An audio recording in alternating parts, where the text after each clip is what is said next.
Yan, so mga Casio Repair, magandang araw naman po tayo. Meron naman po tayo isang re-repair naman. Napapansin nyo to? Ito po yun, oh. Ayan, sira po. At hindi nga siya mabuhat ng may-ari. Kasi nga, ay naputol na po siya. So magre-replacement po tayo dito, So gagawin natin tong mas matibay pa. So ang pagpapalit kasi nito, kailangan ganitong uri po siya. Ayan, yung pinaka-lock po niya. Tapos ito, magpapalit na po tayo ng bago. Ayan, naka-plastic pa, oh. Ayan, papalitan po tayo ng bago. So papakita ko po sa inyo kung paano po ito i-repair po natin. Papalitan lang po natin ito. Napakabilis lang po na ito. Napakadaling diskarte lang po ito. Ayan, tignan nyo po mga idol.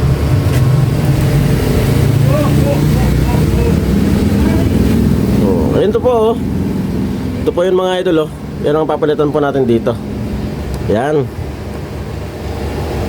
Ayan, so ganito lang po gagawin natin, Ito po yung tornilyo. Ayan, Tapos ito rin po yung dalawa. Ayan, So gagamitan nyo lang po siya ng screwdriver. Ayan. Ganun lang po siya kabilis. Ayan. Tapos ayan, tanggalin nyo po. So, ganun lang po siya kadali lang pagka tinatanggal natin. Ayan, tatanggalin lang natin tong screw. Ayan, screw din po dito. Tanggalin din natin.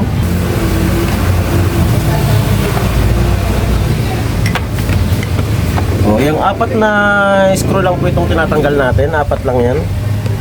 Kaya hindi po kayo malilito. Ayan,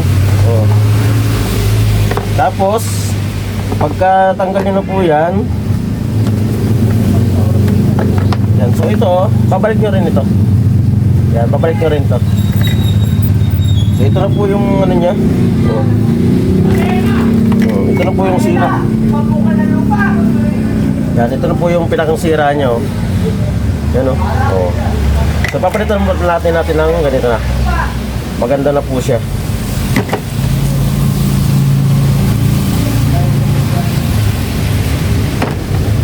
Tapos po may problema tayo.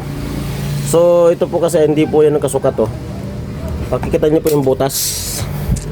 Ayan, tingnan niyo po yung butas, itatapat ko. O di ba malayo po siya. Ayan. So babarinahan niyo lang po yan para po yung butas niya sumakto. Yan. Babarinahan lang po yan. So babarinahan muna natin. Ayan, so gagamitan natin ng ganito para siya.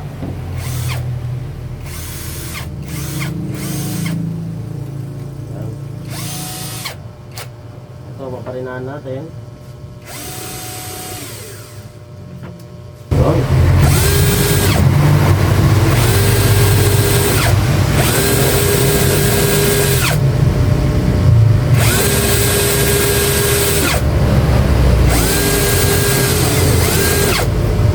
Yun, so pagkatapos niyan,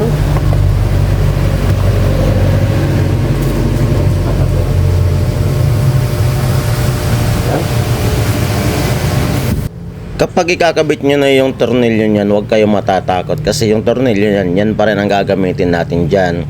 Wala naman tayo ibang gagamitin kundi yun pa rin. Kumbaga ibabalik lang natin yung nasa likod na plastic na yun, yung mahaba na yun, tsaka yung tornilyo, yun pa rin yun. Kaya lang ang mangyari kasi yan, pagka yan ikakabit na, ay medyo masikip na po kasi yan. Kasi unang una, yung bagong handle natin, yung dating pinag-screwan yan ay talagang masikip. Kaya kumbaga tiyagain nyo lang na paikot-ikotin at tsaka itama nyo yung saan nasa butas na yon para hindi siya mag-crack. Kaya pagka ito ginagawa ay madali lang naman. Kung tutuusin nga, kung mayroon kayo mabibili ng handle na ganyan, ay madali lang po talaga ikabit yan. Kahit di nyo na pa-repair yan sa mga gawaan ng mga bag, kayang-kaya nyo naman yan. Basta kung kaya nyo i-repair yan at ma-analyze nyo na madali lang pala, pwede rin kayo na lang magre-repair niyan. O di ba ganyan lang siya kadali, tatanggalin yung tornilyo tapos ibabalik lang, papalitan pagka yung butas naman hindi siya masyadong akma doon, ang gawin nyo, babarinahan nyo. Ang pagbabarina kasi noon, kung makikita nyo yung pagbabarina ko kanina, kailangan yung papasok. Hindi palabas na barina kundi papasok siya, kabilaan yon. Kasi kailangan kabilaan ng pagbabarina para yung luwag ng pinakabutas niya ay sakto dun sa mismong butas, sa mismong bagong handle. Ayan, so di ba? Ganda niya. Tapos rin Pinalitan natin ito. Yan. So ngayon, ayos na.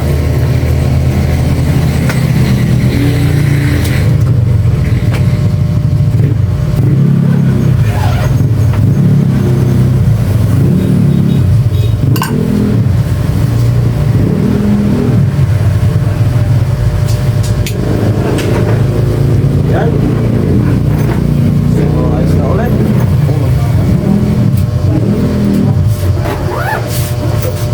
Yeah.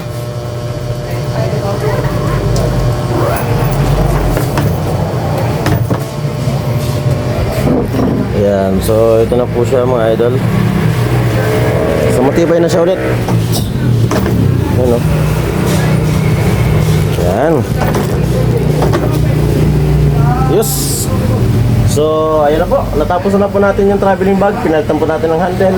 Yan, kahit anong klaseng handle, nagre-repair po tayo dyan. Thank you.